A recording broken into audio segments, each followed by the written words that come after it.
Hey everyone, Simon here. I am just going over my notes for the career intensive, which is coming up in a couple of days, career and education, Performa intensive. And I'm going over such little gems and nuggets. I'm going to share one with you today. It's about debilitated planets and how they are the driving force of innovation. I'm going to share a couple charts with you. I'm back in the TARDIS, my time machine, which is really the horoscope, right? Which is allows us to look back at the now and move into the future and help predict people's lives and events, as well as events of countries and so forth. So join me for this very quick video here. I hope you will appreciate this info. And if you want to get the full lowdown, go and check out the career intensive class. The link is below. If you're a member, you also get to save 10, 20, or 30% on it. So don't hesitate. I think this is a one-of-a-kind class, and I'm not going to teach it again after this. So here we go. People fear debilitated planets. Oh my God, I don't want one. The great heroes of the world tend to have exalted planets or very strong planets, and everyone wants to be like that. But folks, there is a saving grace behind debilitated planets in your horoscope or in your children's horoscope. So if you have a child or you have a client that you're consulting and they want to know what they're going to do with their life, what kind of school to go to, right? What kind of society they want to live in. If you see that they have debilitated planets, especially those that are configured with their first house or 10th house, this means that they will, in some significant way, be innovators in their field. They will be unique. Why? Because a debilitated planet, like a river that is blocked or dammed in some way, has to find another way of expressing itself. The force of that planetary energy, though it's debilitated or blocked by something, is forcing its way around. Think of that planetary energy like water, and it has to go somewhere, right?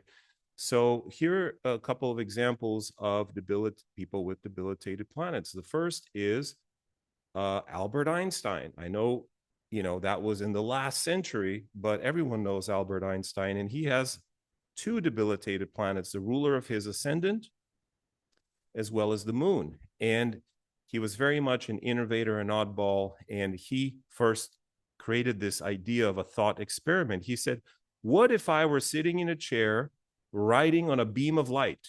What would the world look like? And then that led him to the mathematical equations of general and specific relativity that had never existed before. That debilitation, you understand? Now you're going to say, well, does it need Nietzsche Bunga? That is cancellation of debilitation. Does it need this or that? That's not the topic for right now. I just want you to understand and appreciate that with or without Nietzsche Bunga, a debilitated planet will find unique ways of expressing its energy. So for Einstein, he wasn't classically great at school, right? His Mercury is debilitated, and yet he's considered, one of the smartest people who ever lived. Here's another great scholar. His name is Joseph Campbell. Also Mercury debilitated as the ruler of his ascendant. Let's see. I hope everyone can see the screen. Yeah, you guys can see the screen. Mercury debilitated, also known as a great scholar, but when asked to describe himself, he didn't say, I'm a teacher, an educator. He said, I'm a maverick. Why? Because he had to force new paths. Now, if you don't know who Joseph Campbell is, do you know what Star Wars is?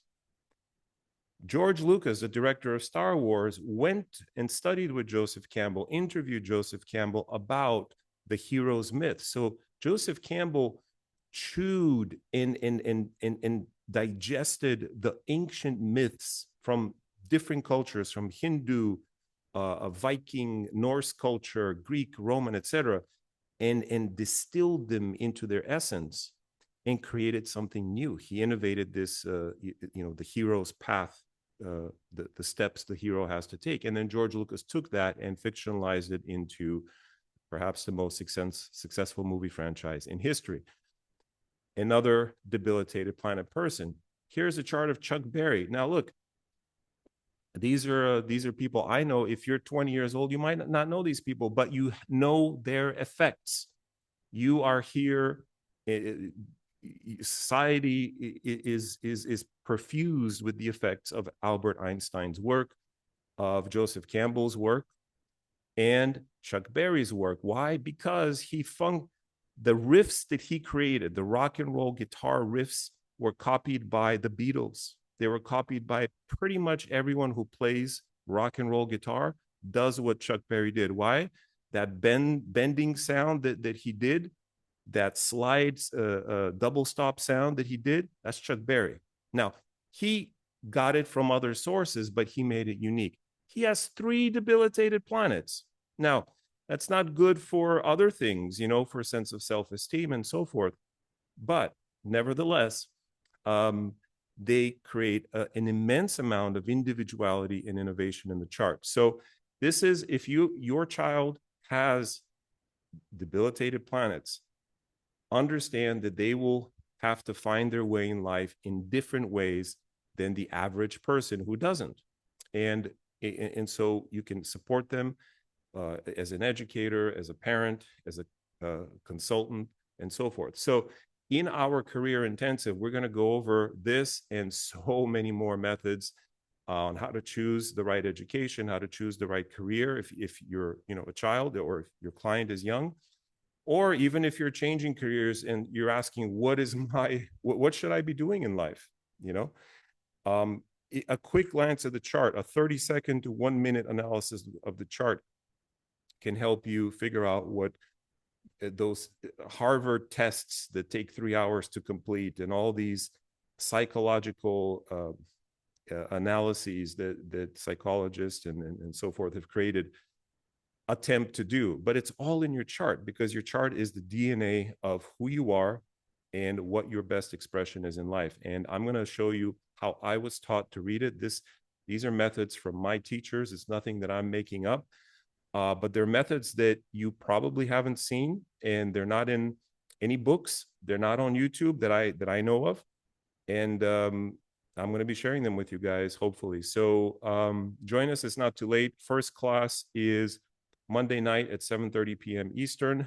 That is, I should say, October, 15th, I think.